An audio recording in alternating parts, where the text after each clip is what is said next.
Pensiyalar artacaq, Nazir açıqladı. Hər il ölkə başçısının müvafiq sərəncamına əsasən əmək pensiyalarının indeksləşdirilməsi həyata keçirilir. Xəbərizlə YouTube kanalı Oxaza istinadən xəbər verir ki, bu fikirləri Əmək və Əhalinin Sosial Müdafiəsi naziri Anar Əliyev ASTV-də yayımlanan Hədəf proqramında sualları cavablandırarkən deyib.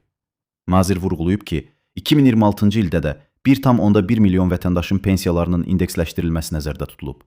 İndeksasiyanın təqribən 9% səviyyəsində həyata keçirilməsi təmin olunacaq. Mexanizm Dövlət Statistika Komitəsi tərəfindən elan edilən əvvəlki il üzrə orta aylıq əmək haqqının artım tempinə uyğun olaraq tətbiq edilir. Qeyd olunan qurum bu rəqəmləri elan etdikdən sonra indeksasiyanın dəqiq məbləği müəyyənləşəcək. Həmçinin işləyən şəxslərin fərdi şəxsi hesablarında qeydə alınmış pensiya kapitallarının da indeksləşdirilməsi 2026-cı ildə nəzərdə tutulub.